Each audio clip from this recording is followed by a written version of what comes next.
الله أكبر الله أكبر لا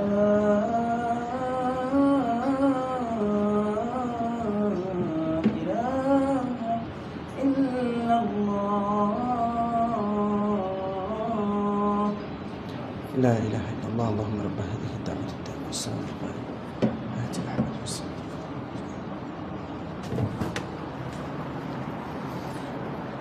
الحمد لله الذي أنشأ خلقه وبرأ وقسم أحوال عباده غنى وفقرا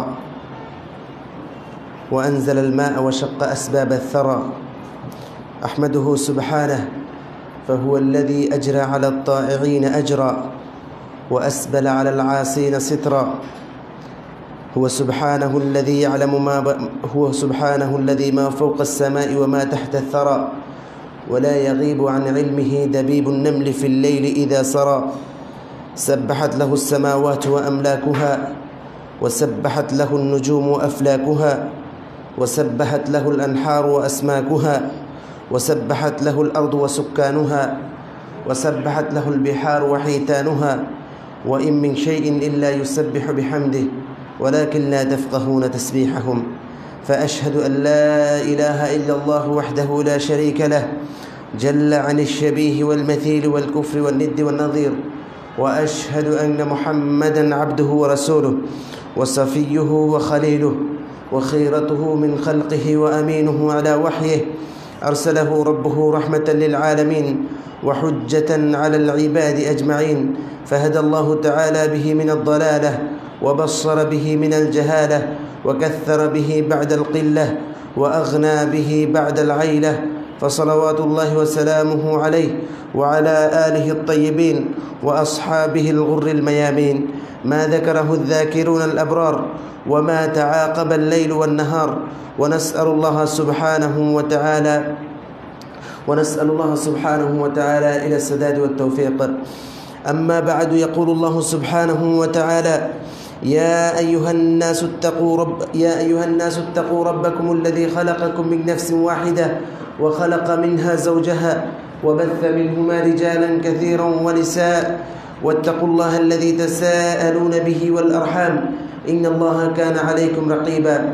يا أيها الذين آمنوا اتقوا الله حق تقاته ولا تموتن إلا وأنتم مسلمون. يا أيها الذين آمنوا اتقوا الله وقولوا قولا سديدا يصلح لكم أعمالكم ويغفر لكم ذنوبكم ومن يطع الله ورسوله فقد فاز فوزا عظيما. أما بعد، فإن خير الحديث كتاب الله وأحسن الهدي هدي محمد صلى الله عليه وسلم وشر الأمور محدثاتها وكل محدثة بدعة وكل بدعة ضلالة وكل ضلالة في النار أو كما قال عليه الصلاة والسلام. معشر الحاضرين، أوصيكم ونفسي بتقوى الله، فإن تقوى الله سبحانه وتعالى هي الزاد ليوم المعاد. وتزودوا فإن خير الزاد التقوى واتقوني يا أولي الألباب। সম্মানিত উপস্থিতি মুসল্লিন কিরাম, আমরা মহান মনিবের দরবারে শুকরিয়া আদায় করি যে রব্বুল ইজ্জত ওয়াল জালাল মেহেরবানি করে আমাদেরকে জুমার সালাত আদায়ের উদ্দেশ্যে একত্রিত হওয়ার তৌফিক দিয়েছেন।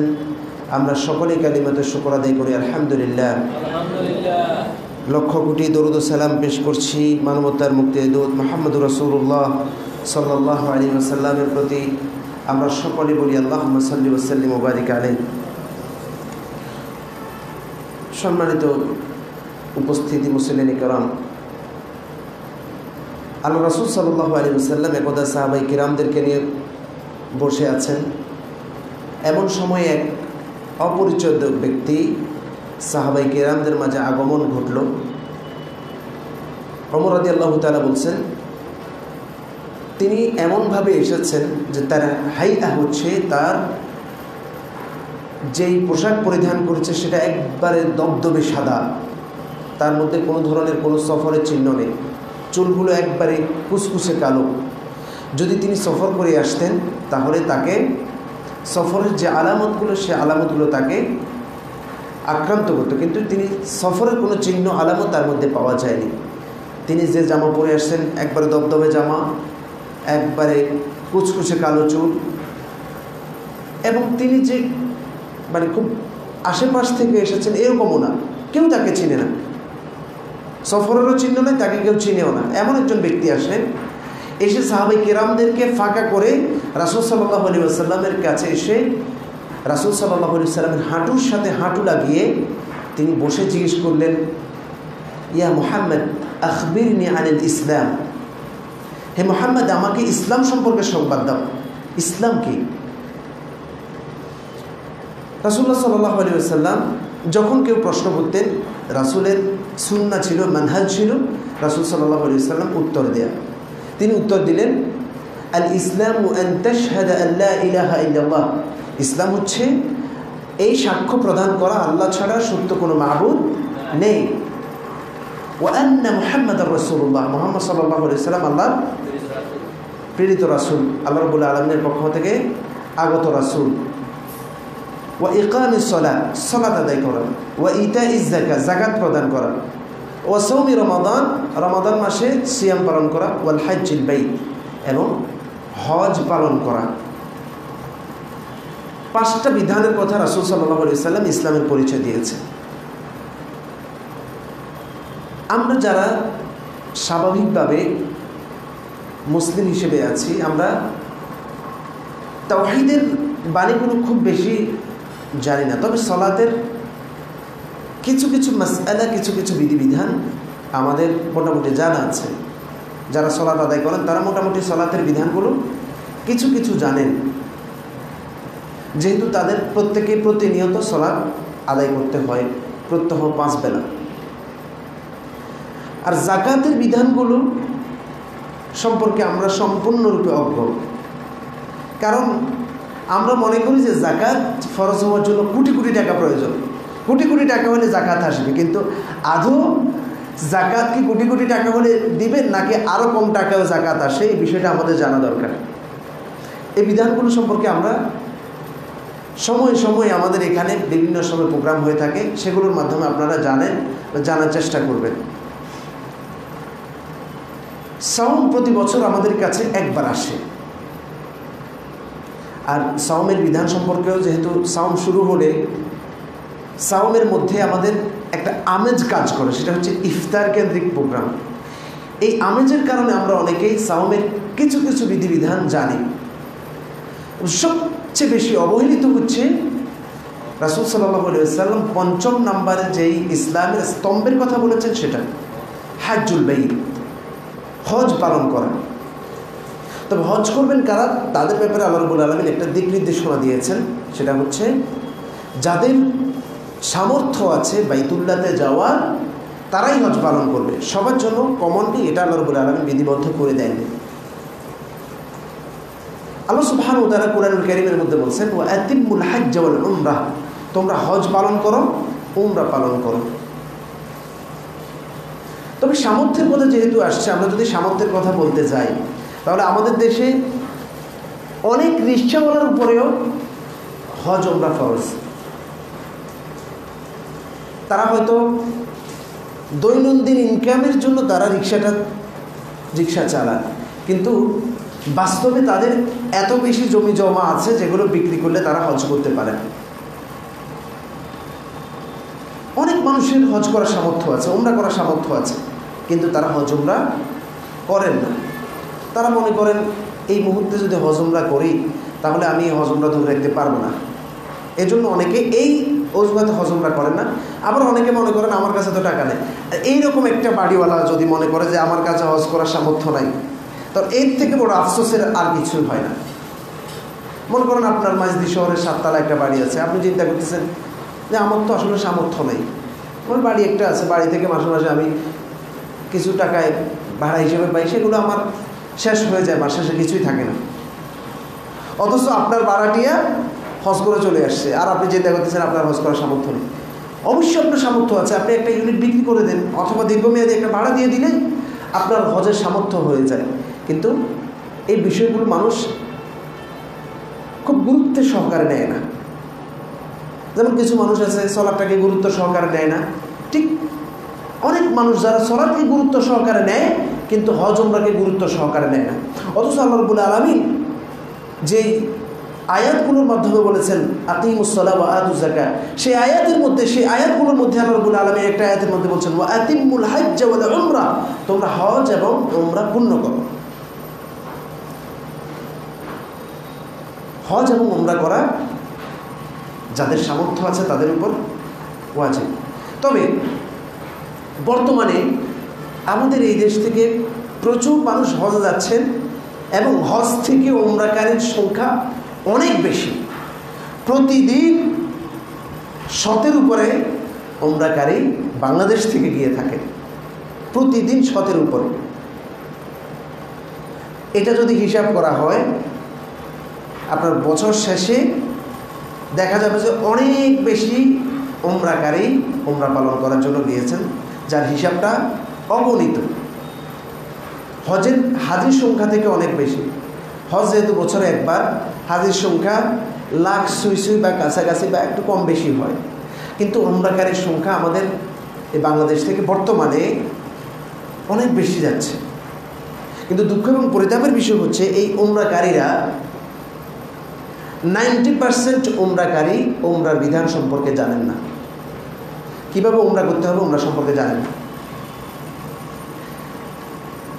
তাদের চিন্তা হচ্ছে, যারা উমরা করতে যাচ্ছেন তাদের চিন্তা হচ্ছে সবাই যেভাবে উমরা করে আমরাও সেভাবে উমরা করে চলে আসি।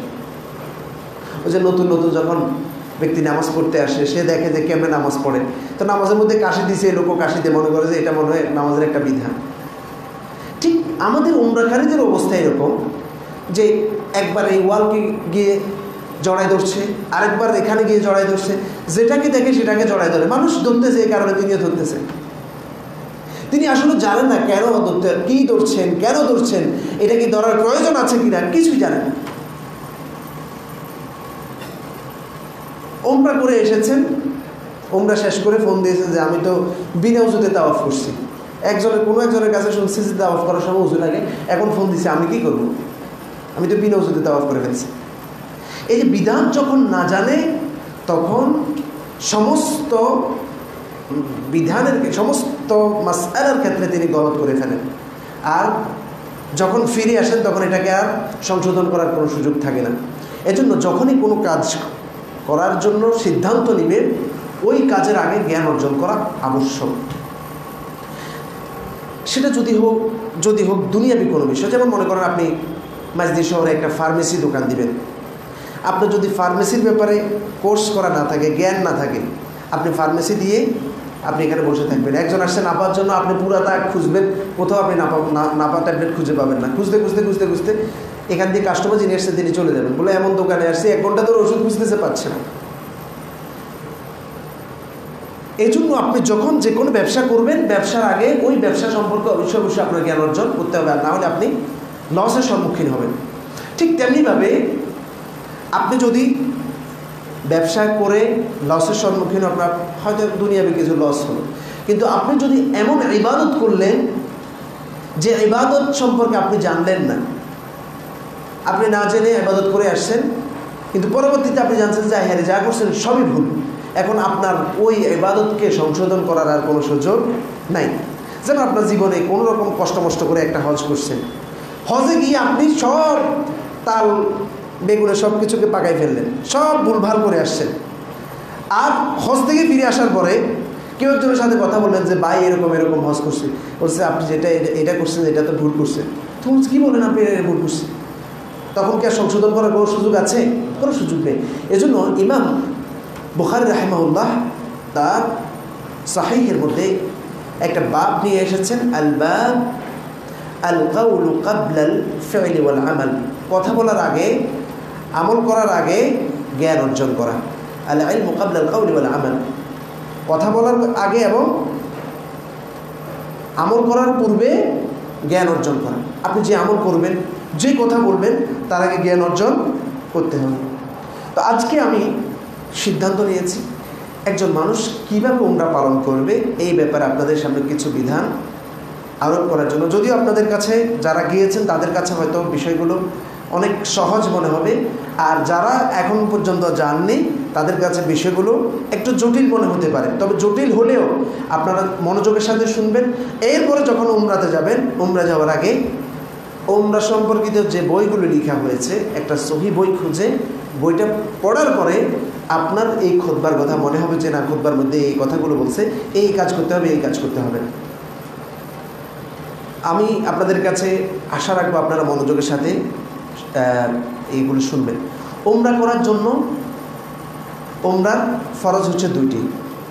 একটা হচ্ছে ওমরার ফরজ 3টি, ইহরাম, তাওয়াফ, সাই, এই 3টে হচ্ছে ওমরার ফরজ। তো ইহরাম মানে কি? আমরা মনে করি যে ইহরাম হচ্ছে কাপড় 2টা গায়ে দেয়া, কিন্তু ইহরাম কাপড় শুধুমাত্র 2টা কাপড় গায়ে দেওয়ার নাম নয়। ইহরাম হচ্ছে আন-নিয়াতু লিআদাইল হজ্জ ওয়াল উমরা, হজ এবং উমরা আদায় করা, নিয়ত করা, এটা হচ্ছে ইহরাম। আপনি সারাদিন কাপড় 2টা গায়ে দিয়ে আপনি করে চলে আসছেন, ঘুরে ঘাড়ে চলে আসছেন, আপনি যদি নিয়ত না করেন আপনার হজ উমরা হয় নাই। আগে আপনাকে নিয়ত করতে হবে। আপনি কাপড় যদি মনে করেন বাড়ি থেকেও গায়ে দিয়েছেন, অসুবিধা নেই, কিন্তু আপনাকে নিয়ত করার যে জায়গা সেই জায়গায় গিয়ে নিয়ত করতে হবে। এই জন্য আমরা আমাদের এই বাংলাদেশে যখন এয়ারপোর্টে মানুষ হাজিরা যায়, উমরা পালনকারীরা যায়, তাদেরকে কিছু মুআল্লিম আছে যারা হজ উমরা সম্পর্কে তাদেরও কোনো জ্ঞান নেই, তারা ওইখানে নিয়ত পড়িয়ে দেন। নাওয়াইতু উসাল্লি লিল্লাহি তাআলা রাকাতে সালাতিল যুহর, রাকাতে সালাতিল ফজর, যেভাবে আমাদেরকে নামাজের নিয়তগুলো শিখিয়েছে, ঠিক তেমনি এইরকম করে তাদেরকেও এয়ারপোর্টে নিয়ত শেখানো হয়। আদৌ কি এইরকম নিয়ত পড়ার নাম কি মানে ইহরাম করা না অন্য কিছু? আসুন আমরা জেনে নিই। ইহরাম হচ্ছে হজ এবং উমরা করার নিয়ত করা, আর ইহরামটা হবে মিকাতের বাহির থেকে। একটা শব্দ মিকাত, যারা অনেকে হয়তো মিকাত শব্দ শুনেছেন, অনেকে শুনেন নাই। মিকাত হচ্ছে ওই জায়গা, যেসব জায়গাগুলো থেকে রাসূল সাল্লাল্লাহু আলাইহি ওয়াসাল্লাম ইহরাম করতে বলেছেন, হজ উমরা নিয়ত করতে বলেছেন, এই জায়গাগুলোকে বলা হয় মিকাত। রাসূল সাল্লাল্লাহু আলাইহি ওয়াসাল্লাম যারা মিকাতের বাহিরে আছেন, একটা হুদুদ, একটা সীমানা দিয়েছেন, এই সীমানার বাহিরে যারা আছেন তারা যখন হজ উমরা করার জন্য যাবেন, তাদেরকে নির্ধারণ করে দিয়েছেন অমুক জায়গা থেকে আসলে ওই জায়গায় ইহরাম করবে, অমুক জায়গা থেকে আসলে ওই জায়গায় ইহরাম করবে, এই জায়গা থেকে আসলে এই জায়গায় ইহরাম করবে। রাসূল ইসলাম এরকম 5টা জায়গায় 5টা সীমানা নির্ধারণ করে দিয়েছেন। তার মধ্যে মদিনা থেকে যারা আসবেন তারা ইহরাম করবেন যুল হুলাইফা। হাদিসের পরিভাষায় ওই জায়গাটাকে বলা হয়েছে যুল হুলাইফা, যেটা মক্কা থেকে প্রায় 420 কিলোমিটার দূরে, মদিনার কাছাকাছি। মদিনা থেকে 10-15 কিলোমিটার বা 10-15 মাইল দূরে আসার পথে, মক্কা আসার পথে যুল হুলাইফা নামক জায়গায় ইহরাম করবেন। ইহরাম বলতে তিনি সেখানে হজ উমরা নিয়ত করবেন, পাশাপাশি তিনি কাপড় পরিধান করবেন। ইহরামের যে কাপড় আছে সেই কাপড় পরিধান করবেন। পুরুষরা কাপড় পরিধান করবেন সেলাইবিহীন 2টা কাপড়, একটা ইজার, একটা চাদর।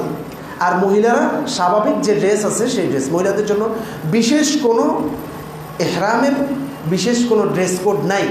মহিলারা স্বাভাবিক যে বোরকা পরিধান করেন সেই বোরকা পরিধান করবেন, তবে তারা যখন হজ উমরা নিয়ত করে ফেলবেন তখন তারা হাত মোজা খুলে ফেলবেন এবং মুখে যে নিকাব আছে নিকাবটা খুলে ফেলবেন। নিকাব খুলে তার উপর থেকে কাপড় ফেলে দিবেন। যখন পুরুষদের সামনে আসবেন তখন তার উপর থেকে কাপড় খুলে দিবেন। সেই ক্ষেত্রে আমাদের দেশের মহিলারা কি করেন, একটা ক্যাপ লাগায়, ক্যাপ লাগিয়ে ক্যাপের উপর দিয়ে দেয়। এটা বিদআত। ক্যাপ লাগানো এটা একটা বিদআত, এটা পুরুষদের আমল। ক্যাপ লাগানো এটা পুরুষদের কাজ, এটা মহিলাদের কাজ নয়। সুতরাং এই ধরনের ক্যাপের যে সিস্টেমটা আছে, এই সিস্টেমটা আমাদের দেশের কোনো বিদআতই আবিষ্কার করেছে। এই কাজটা আপনাদের কোনো মহিলাদেরকে করতে দিবেন না।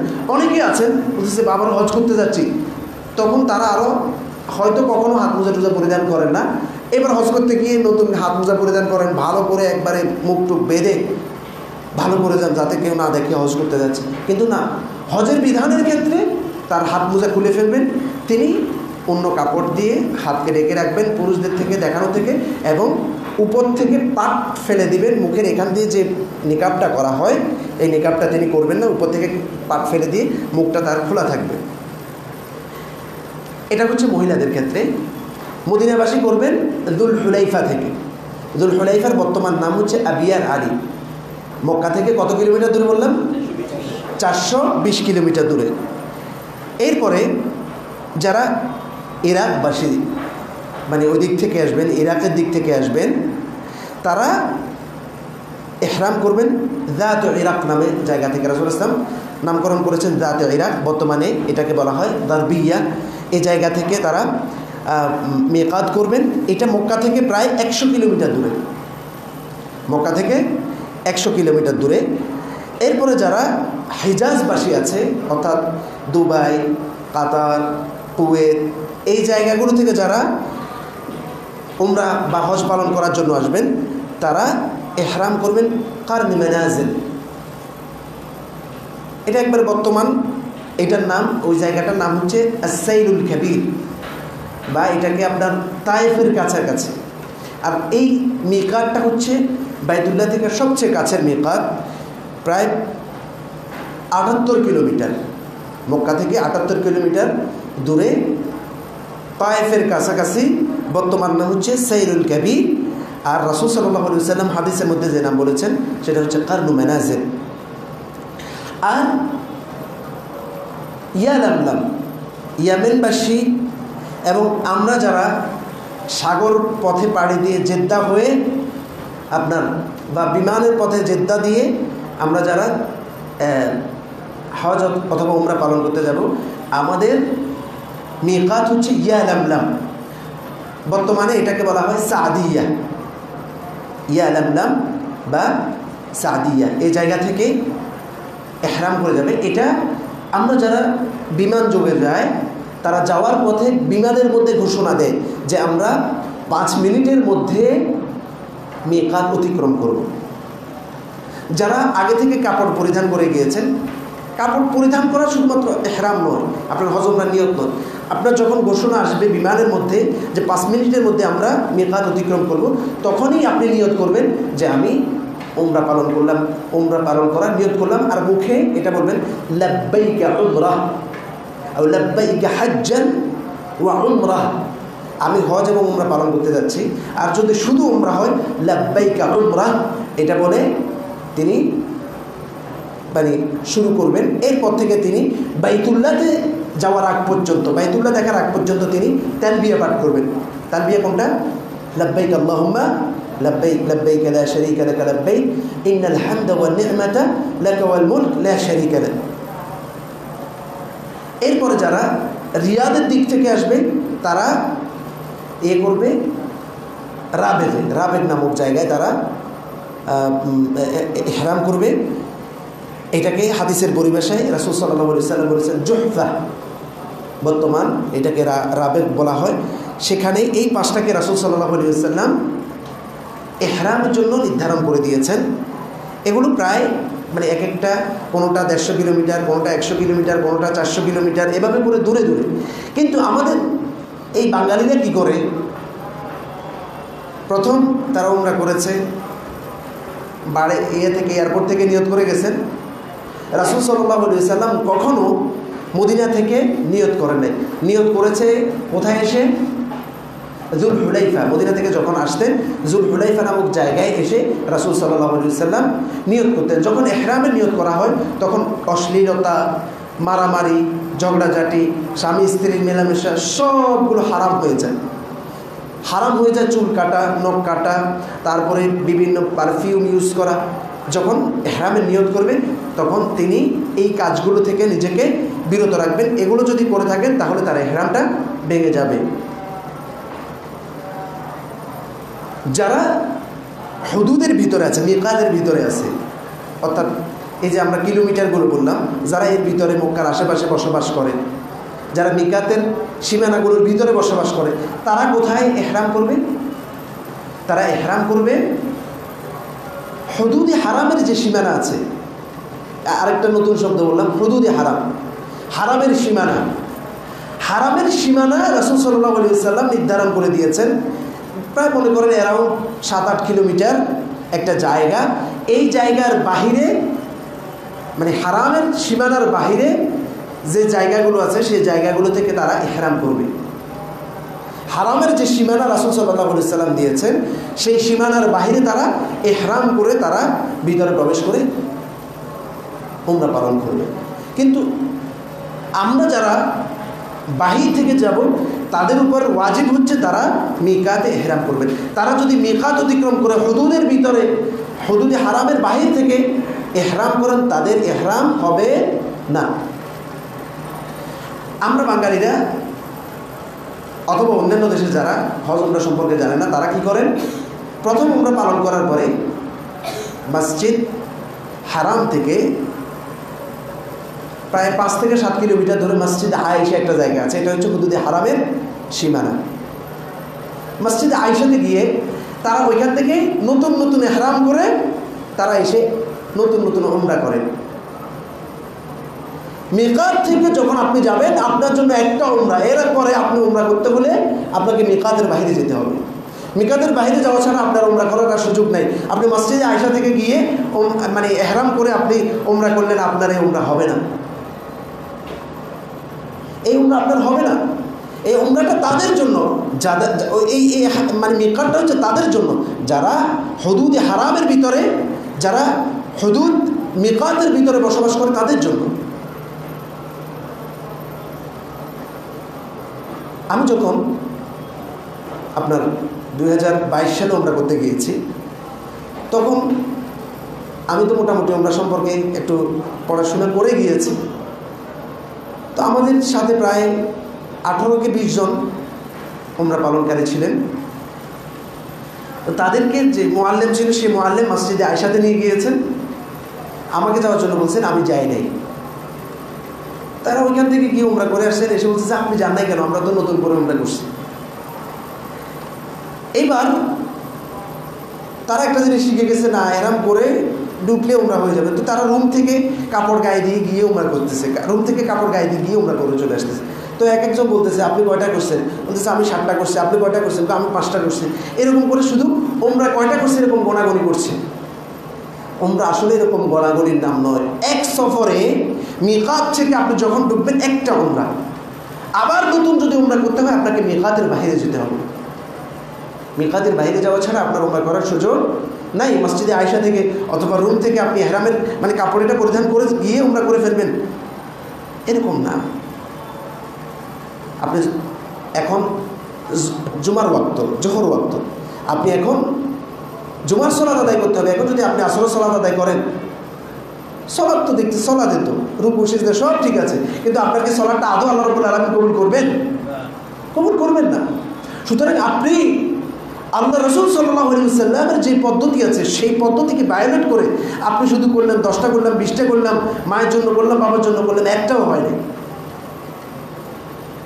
রাসূল সাল্লাল্লাহু আলাইহি ওয়াসাল্লামের যে পদ্ধতি ছিল, সেই পদ্ধতিতেই আমাদেরকে উমরা পালন করতে হবে। সেটা অবশ্যই অবশ্যই মিকাত থেকে ইহরাম করে তারপরে উমরা পালন করতে হবে। ইহরাম করার পরে তিনি বাইতুল্লাহ আসার আগ পর্যন্ত, অর্থাৎ বাইতুল্লাহ দেখা পর্যন্ত তিনি তালবিয়া পাঠ করবেন। নিজে শুনে মতো করে তালবিয়া পাঠ করবেন। মহিলারা নিম্নস্বরে, পুরুষরা একটু আওয়াজ করে তালবিয়া পাঠ করবেন। ইহরাম করার সময় তিনি গোসল করে নিতে পারেন, এটা সুন্নাহ, ওয়াজিব নয়। গোসল করতে পারেন। যদি ফরজ সালাতের ওয়াক্ত থাকে, ফরজ সালাতের পরে নিয়ত করাটা উত্তম। যদি ফরজ না থাকে, তিনি 2 রাকাত সালাত আদায় করে তিনি ইহরামের নিয়ত করবেন। লাব্বাইক আল্লাহুম্মা লাব্বাইক এটা পড়তে পড়তে তিনি যাবেন। যখন বাইতুল্লাহ দেখবেন তার আর কোনো কাজ নেই। বাইতুল্লাহ দেখার পরে তিনি বাইতুল্লাহর কাছাকাছি গিয়ে সর্বপ্রথম তার কাজ হচ্ছে তাওয়াফ শুরু করা। কি শুরু করা? তাওয়াফ শুরু করা। বাইতুল্লাহ দেখার পরে আপনি আপনার মন থেকে দোয়া করতে পারেন, হাত তুলে দোয়া করতে পারেন। তাওয়াফ শুরু করবেন। তাওয়াফ হবে 7 তাওয়াফ। কয় তাওয়াফ? 7 তাওয়াফ। আর এই তাওয়াফ হবে অবশ্যই অবশ্যই উযু সহ। উযু ছাড়া তাওয়াফ হবে না। তাওয়াফকে রাসূল সাল্লাল্লাহু আলাইহি সাল্লাম সালাতের সাথে তুলনা করেছেন। তো সালাত যেমন উযু ছাড়া হয় না, তাওয়াফও উযু ছাড়া হয় না। আপনি উযু করে নিতে পারেন। বাইরে মানে হারামের যেখানে তাওয়াফ মাতাফ বলা হয়, যে জায়গাটা থেকে তাওয়াফ করা হয় সেটাকে বলা হয় মাতাফ। মাতাফের পাশে উযু করার জায়গা আছে, অথবা বাইরে উযু করার অসংখ্য জায়গা আছে, সেখান থেকে উযু করে তারপরে তিনি তাওয়াফ শুরু করবেন। সেই ক্ষেত্রে তিনি ইহরাম যখন করবেন তখন সেলাইযুক্ত কোনো কাপড় পরিধান করবেন না। সেলাইযুক্ত কোনো কাপড় পরিধান করবে না, টুপি পরিধান করবে না, মাথা কালি থাকবে। আর শরীরে অন্য কোথাও কোনো ধরনের সেলাইযুক্ত কাপড় পরিধান করা যাবে না। তিনি এরপরে তার কাজ হচ্ছে তিনি শুরু করবেন তাওয়াফ। তাওয়াফ শুরু করবেন কোথায় থেকে? হাজরে আসওয়াদ থেকে। হাজরে আসওয়াদে দাঁড়িয়ে বাম দিকে, হাজরে আসওয়াদ থেকে আপনার বাম দিকে হাঁটা শুরু করবেন। হাজরে আসওয়াদকে যদি সুযোগ থাকে আপনি চুম্বন করবেন, আর যদি সুযোগ না থাকে বিসমিল্লাহ আল্লাহু আকবার একবার বলবেন, বিসমিল্লাহ আল্লাহু আকবার বলে হাত দিয়ে ইশারা করবেন। কোনো ধরনের কোনো চুমা এভাবে হাত দিয়ে এভাবে করে ফ্লাইং চুমা হাজরে আসওয়াদকে পাঠিয়ে দেয়া, এই ধরনের কোনো চুমাচুমি নেই, যেটা আপনি হয়তো দেখবেন যে সবাই তো এরকম করতেছে, আমিও করি। বেশিরভাগ হাজি, প্রায় 90% হাজি দেখবেন যে এটা তারা হাজরে আসওয়াদকে চুম্বন করা তো অনেক কঠিন কাজ, তারা চুম্বন করতে পারছে না, তারা এভাবে করে চুম্বনটা তার কাছে পাঠিয়ে দিচ্ছে যে হাজরে আসওয়াদ তুমি চুম্বনটা গ্রহণ করো। না, এরকম কিছু নেই। চুম্বন যদি করার সুযোগ থাকে আপনি চুম্বন দিয়ে শুরু করবেন, আর চুম্বন দিয়ে যদি শুরু করার কোনো সুযোগ না থাকে আপনি বিসমিল্লাহ আল্লাহু আকবার বলে হাত দিয়ে শুধু ইশারা করবেন। এভাবে হাত দিয়ে ইশারা করে আপনি তাওয়াফ শুরু করবেন। এই তাওয়াফের মধ্যে বিশেষ কোনো দোয়া নেই, চক্করে চক্করে দোয়া। দেখবেন যে আপনি বই একটা কিনছেন, বইয়ের মধ্যে এক চক্করে এই দোয়া, আরেক চক্করে এই দোয়া, প্রথম চক্করে এই দোয়া, দ্বিতীয় চক্করে এই দোয়া, বিভিন্ন দোয়া আপনাকে বইয়ের মধ্যে আপনাকে শেখাবে। কিন্তু আল্লাহ রাসূল সাল্লাল্লাহু আলাইহি ওয়াসাল্লামের পক্ষ থেকে চক্করে চক্করে কোনো দোয়া শেখানো হয়নি, কোনো দোয়া নেই। সেক্ষেত্রে আপনি আপনার মনের যত বাসনা আছে সবগুলো বাসনা আপনি তাওয়াফ করার সময় বলতে পারেন। আপনি তাওয়াফ শুরু করবেন হাজরে আসওয়াদ থেকে বিসমিল্লাহ আল্লাহু আকবার বলে।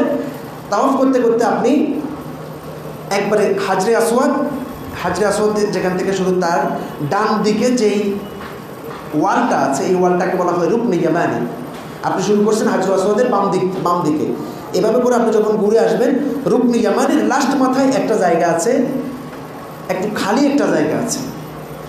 এই জায়গায় আপনি যদি সুযোগ থাকে শুধুমাত্র এটাকে স্পর্শ করবেন, আপনার হাত দ্বারা স্পর্শ করবেন। সেখানে কোনো দোয়া নেই, কোনো তাকবীর নেই, কোনো তাহলিল নেই, লা ইলাহা ইল্লাল্লাহ আল্লাহু আকবার বিসমিল্লাহ কিছুই নেই, শুধুমাত্র স্পর্শ করবেন যদি সুযোগ থাকে।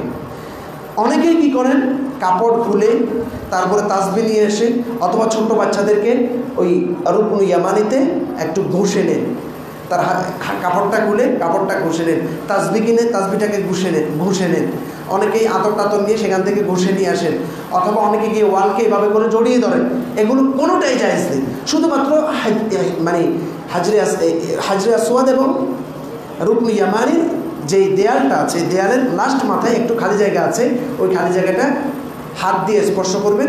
স্পর্শ করে আবার আপনি সামনের দিকে যেতে যেতে পড়বেন রব্বানা আতিনা ফিদ দুনিয়া হাসানা ওয়া ফিল আখিরাতি হাসানা ওয়া কিনা আযাবান নার। অর্থাৎ রুকন ইয়ামানি যে ওয়ালটা আছে সেই ওয়াল যখন আপনি অতিক্রম করবেন তখন আপনি রব্বানা আতিনা ফিদ দুনিয়া এই দোয়াটা পড়তে পড়তে যাবেন। আবার যখন হাজরে আসওয়াদের কাছাকাছি চলে আসবেন তখন আল্লাহু আকবার, শুধুমাত্র আল্লাহু আকবার, এখন আর বিসমিল্লাহ তিনবার বলেন, অনেকে তিনবার বলেন, একবার আল্লাহু আকবার বলে আবার সামনের দিকে হাঁটতে থাকবেন। কোরআন তেলাওয়াত করতে পারেন, আপনার মনের বাসনা অনুযায়ী আপনি দোয়া করতে পারেন। সেই ক্ষেত্রে কিছু বিষয় লক্ষণীয়, অনেক মহিলারা পুরুষদের সাথে দলবদ্ধ হয়ে, বিশেষ করে মালয়েশিয়া, ইন্দোনেশিয়া এবং ওই অঞ্চলের লোকগুলো দলবদ্ধ হয়ে তারা মানে তাদের মুআল্লিম যিনি আছেন, মুআল্লিমের হাতে মাইক থাকে আর সবাই কানের মধ্যে হেডফোন থাকে। মুআল্লিম দোয়া পড়ে আর তারা সবাই তার সাথে সমস্বরে বলতে থাকেন বিভিন্ন দোয়াগুলো অনেক অর্থবহ, কিন্তু এই দোয়াগুলো যেভাবে তারা জামাতবদ্ধভাবে পড়ছে এইভাবে পড়ার কোনো নিয়ম নাই। এতে করে তিনি নিজেও বিদআত করছেন, আশেপাশে যারা আছে তাদেরকে সুন্নাহ থেকে বিরত রাখছেন। সুতরাং খবরদার জামাতবদ্ধ হয়ে দোয়া পড়বেন না। আপনি আপনার মনের বাসনা অনুযায়ী দোয়া করবেন, তেলাওয়াত করবেন, অথবা আপনি শুধুমাত্র কিছু না পড়ে আপনি চক্কর দিতে পারেন। সেই ক্ষেত্রে প্রথম 3 চক্করে একটু পুরুষরা যারা আছে তারা রমল করবে। আরেকটা শব্দ বললাম রামাল। রামাল মানে হচ্ছে একটু স্বাভাবিক হাঁটা থেকে একটু গতিতে, একটু দ্রুত গতিতে হাঁটা, ছোট ছোট পাদুকায় একটু জোরে জোরে হাঁটা, একটু দৌড়ানোর মতো করে হাঁটা, এটাকে বলা হয় রামাল। আপনি রমল করবেন প্রথম 3 চক্কর, পরে কোনো স্বাভাবিকভাবে করবেন পুরুষরা। আর পুরুষদের সাথে যদি মহিলারা থাকে তারা স্বাভাবিকভাবে হাঁটবেন, পুরুষরা রমল করবেন যদি সুযোগ থাকে। আর উমরার ক্ষেত্রে উমরা তাওয়াফুল কুদুম, তাওয়াফুল ইফাদা, এই তিনটা তাওয়াফের ক্ষেত্রে অবশ্যই তার ডান কাঁধ খোলা থাকবে। ডান কাঁধ খোলা থাকবে, বাম কাঁধ ঢাকা থাকবে। ডান কাঁধের কাপড়টাকে পিছনের দিকে এভাবে নিয়ে পিছন দিক থেকে এভাবে করে এদিকে উঠিয়ে দিবে। এভাবে করে তার ইহরামটা এভাবে থাকবে, ডান কাঁধটা খোলা থাকবে। সালাত আদায়ের সময় আবার তিনি এভাবে করে ডেকে ফেলবেন।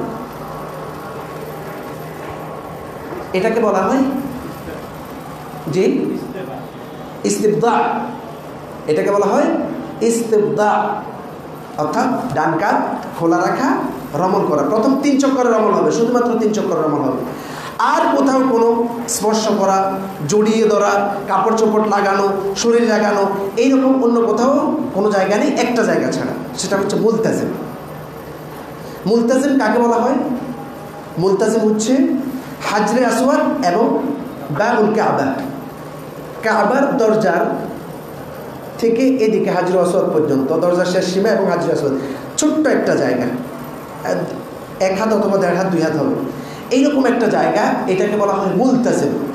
এই মুলতাজিমে আপনি হাতকে এভাবে, বুক এবং হাতকে এভাবে লাগিয়ে আপনি দোয়া করতে পারেন। মুলতাজিমে আপনি দরজায় অথবা অন্য কোথাও গা লাগিয়ে, বুক লাগিয়ে দোয়া করার কোনো সুযোগ নাই। অনেকে দরজা ধরে ঝুলে থাকেন, কোনো একবার বেহুদার কাছে দরজা ধরে ঝুলে থাকা। বিশেষ করে অনেক মহিলা, আমাদের এই উপমহাদেশ থেকে যারা যায়, অনেক মহিলা পুরুষদের মাঝে ভিড়াভিড়ি করে তারা হাজরে আসওয়াদের মধ্যে চুম্বন দিতে যায়, যেটা অনেক সময় সেখানে এত ভিড় থাকে যে আপনি অনেক সময় কাপড় নিয়ে আসতে পারেন কিনা এটা একটা সন্দেহ। যারা গিয়েছেন তারা বলতে পারবেন, কারণ এত বেশি সেখানে ধাক্কাধাক্কি হয় যে আপনি স্বাভাবিক কাপড় চোপড় যেটা পরিধান করে গিয়েছেন, আপনার কাপড় চোপড়ও না থাকার সম্ভাবনা আছে। তো এই জায়গায় যদি মহিলারা যায়, মহিলাদের অবস্থাটা কী হবে একটু বিবেচনা করলেই আপনারা টের পেয়ে যাবেন। সুতরাং আপনারা যারা মহিলাদেরকে নিয়ে যাবেন, কখনো ভুলেও যদি একবারে ফাঁকা থাকে আপনারা গিয়ে আস্তে করে চুম্বন দিয়ে চলে আসবেন। যদি না থাকে আপনারা এরকম ভিড়াভিড়ি করে, ধাক্কাধাক্কি করে, মারামারি করে এই হাজরে আসওয়াদ চুম্বন দেওয়ার মধ্যে কোনো ফজিলত নেই। আমি চুম্বন দেওয়ার জন্য সিদ্ধান্ত নিলাম যে আমি চুম্বন দিব, কিন্তু দুঃখজনক বিষয় হচ্ছে এমন চিপার মধ্যে পড়েছে, আধা ঘন্টা পর্যন্ত আমার নিজের কোনো ক্ষমতা ছিল না। আমি যে কোনো দিকে নড়ে চড়ে বের হব এই সুযোগ ছিল না। আর আল্লাহ রাব্বুল আলামিনের কাছে দোয়া করতেছি, আল্লাহ আমাকে এখান থেকে যে কোনো মূল্যে বের করে দেন, আমি হাজরে আসওয়াদ চুম্বন দিব না। আধা ঘন্টা পর্যন্ত ওইখানে শুধু এরকম এরকম এরকম এরকম, এরপরে কোনো একটা ধাক্কায় আল্লাহ রাব্বুল আলামিন আমাকে বের করে দিয়েছে। তখন আমি একটা প্রশান্তির নিঃশ্বাস ফেললাম যে আলহামদুলিল্লাহ আমি বের হতে পেরেছি। এইরকম বিড়াবিড়ির মধ্যে গিয়ে ধাক্কাধাক্কি করে, কিলাকিলি করে, অনেকেই আরেকজনকে ধাক্কা দিয়ে ফেলে দিয়ে এই চুম্বন দেওয়ার মধ্যে কোনো ফজিলত নাই। এটাকে কন্ট্রোল করাটা অনেক কঠিন। তো সুতরাং হাজরে আসওয়াদ বনি আদমের গুনাহটা না, এটা ঠিক। এই গুনাহটা আপনি যখন ইস্তিলাম করবেন, ইশারা করবেন, ইশারার মাধ্যমে যথেষ্ট, ইশারার মাধ্যমেই যথেষ্ট। ওমর ইবনে খাত্তাব রাদিয়াল্লাহু তাআলা যখন হজ অথবা উমরা করতে আসলেন, হাজরে আসওয়াদকে দেখে বললেন, ইন্নী আ'লামু আন্নাকা হাজার, আমি জানি তুমি পাথর, পাথর ছাড়া আর কিছু নয়। ওয়ালাউলা আন্নী রাআইতু রাসূলুল্লাহ সাল্লাল্লাহু আলাইহি ওয়াসাল্লাম ইউকাব্বিলুক মা কাব্বালতুকা আবাদা, আমি যদি রাসূল সাল্লাল্লাহু আলাইহি ওয়াসাল্লামকে না দেখতাম তোমাকে চুম্বন দিতে, কখনো তোমাকে চুম্বন দিতাম না। শুধুমাত্র ইক্তিদা ও রাসূল সাল্লাল্লাহু আলাইহি ওয়াসাল্লামের অনুসরণের জন্য চুম্বন দিবেন, আর কিছুই না।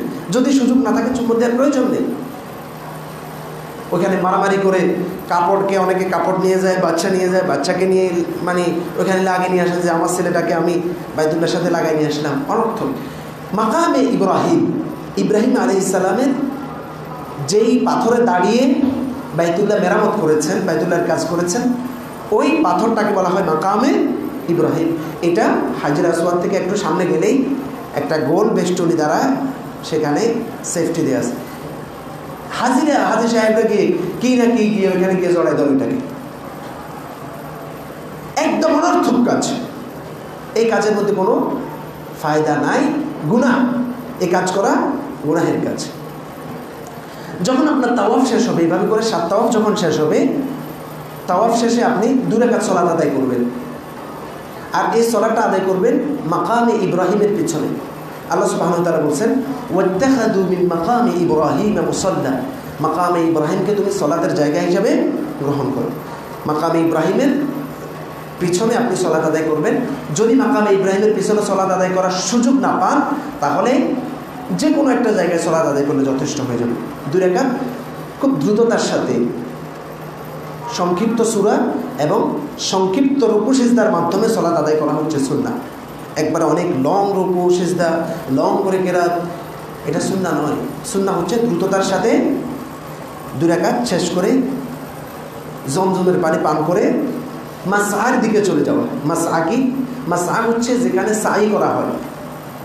আস-সাই বাইনা সাফা ওয়াল মারওয়া, সাফা এবং মারওয়া পাহাড়ের মধ্যবর্তী স্থানে সাই করা, দৌড়াদৌড়ি করা। তাওয়াফ যখন শেষ হবে 2 রাকাত সালাত আদায় করে আপনি কোথায় যাবেন? মাসআতে যাবেন। লেখা আছে বিভিন্ন জায়গায়, ইংরেজিতেও লেখা আছে টু মাসআ, আরবিতে লেখা আছে ইলা মাসআ। মাসআর দিকে আপনি মাসআর দিকে চলে যাবেন। মাসআর দিকে গিয়ে আপনি এমন জায়গায় দাঁড়াবেন, প্রথমে সাফা পাহাড়ে দাঁড়িয়ে যেখান থেকে বাইতুল্লাহ দেখা যায় ওইরকম একটা জায়গায় দাঁড়িয়ে আপনি প্রথমে শুরু করবেন কিভাবে? ইন্নাস সাফা ওয়াল মারওয়াতা মিন শাআইরিল্লাহ মিন শাআইরিল্লাহ ফামান হাজ্জাল বাইতা আও ইতামারা ফালা জুনাহা আলাইহি আন ইয়াতাওয়াফা ইন্নাস সাফা ওয়াল মারওয়াতা মিন শাআইরিল্লাহ। এই আয়াতটা পড়বেন, পড়ে সেখানে আপনি এটা দিয়ে শুরু করবেন। 3 বার তাকবীর বলবেন, 3 বার তাকবীর বলবেন। এরপরে আলহামদুলিল্লাহ বলবেন, তারপর বলবেন লা ইলাহা ইল্লাল্লাহু ওয়াহদাহু লা শারীকা লাহু লাহুল মুলকু ওয়া লাহুল হামদু ওয়া হুয়া আলা কুল্লি শাইইন কাদির লা ইলাহা ইল্লাল্লাহু ওয়াহদাহু আনজাযা ওয়া'দাহু ওয়া নাসারা 'abদাহু ওয়া হাযামা আল আহজাব ওয়াহদাহু। এটা বলে আপনি শুরু করবেন, সাই শুরু করবেন। ওইখানে দাঁড়িয়ে আপনি দোয়া করবেন, দোয়া করে আপনি সাই শুরু করবেন। সাইয়ের মধ্যে সাই শুরু করতে গিয়ে আপনি স্বাভাবিক গতিতে শুরু করবেন।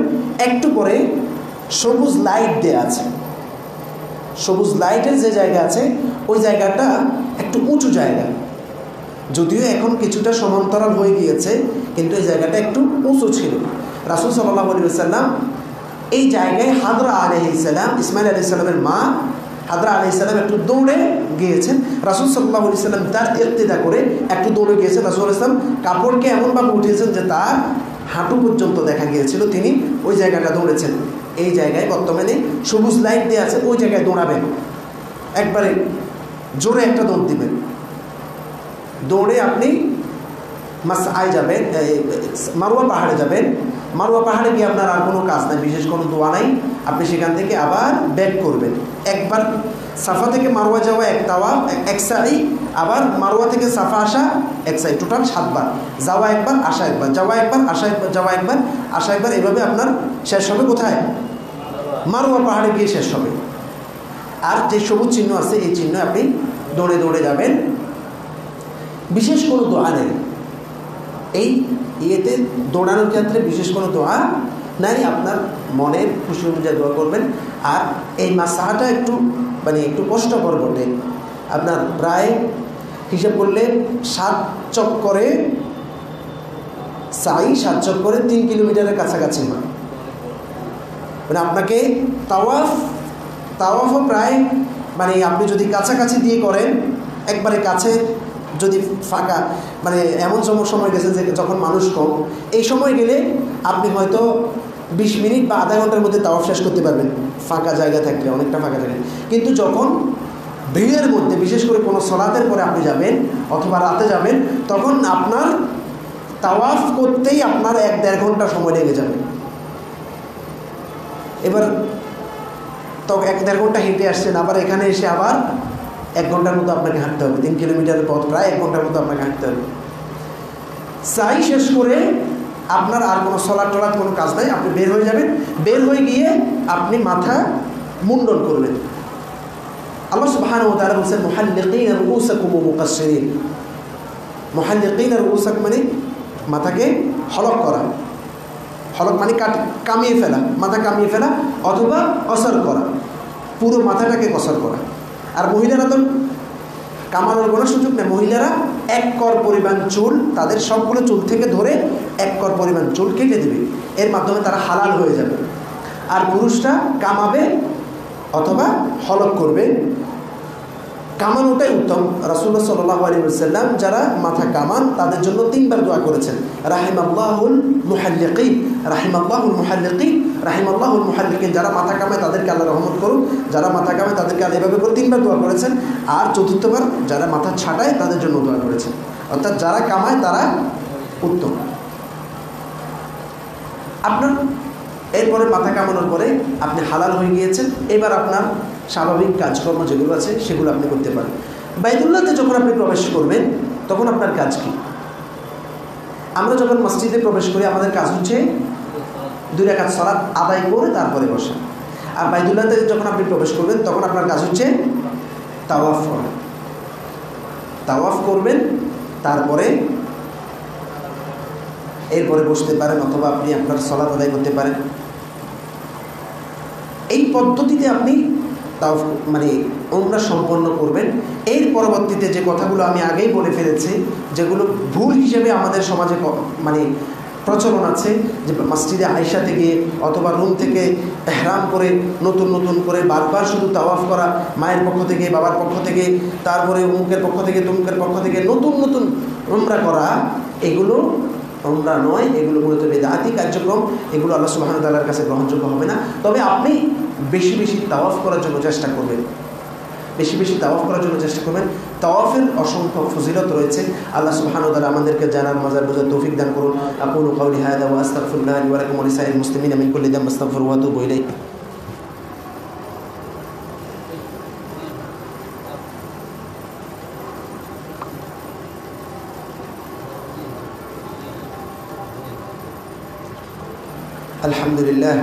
الحمد لله على إحسانه والشكر له على توفيقه وامتنانه وعلى آله وإخوانه ومن صار على نهجه واقتفى أثره واستنى بسنته إلى يوم الدين. اللهم صل على محمد وعلى آل محمد كما صليت على إبراهيم وعلى آل إبراهيم إنك حميد مجيد. اللهم بارك على محمد وعلى آل محمد كما باركت على إبراهيم وعلى آل إبراهيم إنك حميد مجيد. সম্মানিত মুসল্লিয়ানে কেরাম, আমরা সাপ্তাহিক দিনগুলোকে যেভাবে গ্রহণ করে থাকি, ঠিক আমাদের কাছে যেমন গুরুত্ব, জুমাটাও আমাদের কাছে ওই রকম গুরুত্ব বহন করে। মানে স্বাভাবিক যে গুরুত্ব, জুমার দিনটাকে আমরা ওই রকম গুরুত্ব দিই। কিন্তু জুমার দিনকে আল্লাহ রাসূল, সাহাবায়ে কেরাম, আল্লাহ সুবহানাহু ওয়া তাআলা আরও বিশেষ মর্যাদা দিয়েছেন, বিশেষ গুরুত্ব দিয়েছেন। আমরা আমাদের চাকরি ক্ষেত্রে অথবা আমাদের শিক্ষা প্রতিষ্ঠানে যখন যাই, হাজিরা টাকার আগে যদি আমরা উপস্থিত হতে না পারি, এদিকে আমার হাজিরা হবে। ফিঙ্গার, আপনার চাকরিতে ঢুকতে হবে ফিঙ্গার দিয়ে, বের হতে হবে ফিঙ্গার দিয়ে। আপনি ঢুকছেন এমন সময় যখন ফিঙ্গার বন্ধ করে দিচ্ছে, আর ফিঙ্গার দেওয়ার সুযোগ নেই। মানে একটা সময় আছে, আপনি 9টা থেকে 9:10 মধ্যে ফিঙ্গার দিতে হবে। আপনি গেছেন 9:20, এখন আর ফিঙ্গার দেওয়ার সুযোগ নাই। ফিঙ্গার দিলেও অ্যাকসেপ্ট করে না। আপনার ওই দিনের চাকরির বেতন কি আপনি পাবেন? আপনার যদি ছুটি না থাকে আপনি বেতন পাবেন না। হাজিরা খাতা যারা স্কুল প্রতিষ্ঠানে আসে, হাজিরা যদি না থাকে, সে আসছে 1 ঘন্টা পরে, কিন্তু হাজিরা নেয়, পরের দিন ক্লাস টিচার তাকে ধরবে কিনা যে কালকে আসো নাই কেন? অবশ্যই ধরবে। আমরা যারা জুমার দিন মসজিদে আসি, জুমার মসজিদে আল্লাহর ফেরেশতারা হাজিরা ডাকে, যেটা আমাদের হয়তো দৃশ্যমান নয় আমাদের কাছে, কিন্তু আল্লাহর ফেরেশতারা হাজিরা ডাকে। এটাই সত্য, এটাই বাস্তব। যারা খুতবা দাঁড়িয়ে যাওয়ার পরে দ্বিতীয় আযানের পরে মসজিদে আসেন, তাদের নাম জুমার মুসল্লির লিস্টের মধ্যে আল্লাহ রাব্বুল আলামিনের কাছে যায় না। এবার আপনি সিদ্ধান্ত নেন আপনি কখন মসজিদে আসবেন। আমার কাছে তো গুরুত্ব নেই, জুমার দিনের গুরুত্ব আমার কাছে নাই। এই কারণে আমি চিন্তা করছি যে আমার দাঁড়ায় গেলে আস্তে ধীরে যাবো, অথবা মাইকের আওয়াজ শুনলে আস্তে ধীরে যাবো। এইরকম চিন্তা থেকে যারা, এরকম চিন্তায় যারা জুমার দিনকে মানে এভাবে করে অবহেলায় জুমার দিনটাকে কাটিয়ে দেন, তারা আল্লাহ রাব্বুল আলামিনের কাঠগড়ায় দাঁড়ানোকে ভয় করো। আল্লাহ কি রে, তুমি তো জুমা পড়ো নাই, জুমার লিস্টের মধ্যে তোমার নাম নাই। যাদের জুমার লিস্টের মধ্যে নাম থাকে না তাদের ব্যাপারে আল্লাহ রাসূল সাল্লাল্লাহু আলাইহি ওয়াসাল্লাম কি বলছেন, মান তারাকা তালাত জুমআতিন, যে ব্যক্তি 3 জুমা পরপর 3টা জুমা ছেড়ে দেয়, কাযাবাল্লাহু মিনাল গাফিলিন, আল্লাহ রাব্বুল আলামিন তাদের নাম গাফিলদের মধ্যে লিখে দেন।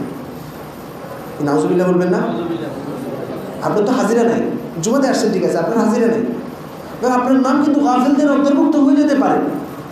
সুতরাং সাবধান, জুমার সালাতকে মর্যাদা দিন, জুমার সালাতকে গুরুত্ব দিন। যদি গুরুত্ব না দেন, আল্লাহ রাব্বুল আলামিনের শাআইরকে, আল্লাহ রাব্বুল আলামিনের নিদর্শনকে আপনি লঙ্ঘন করলেন।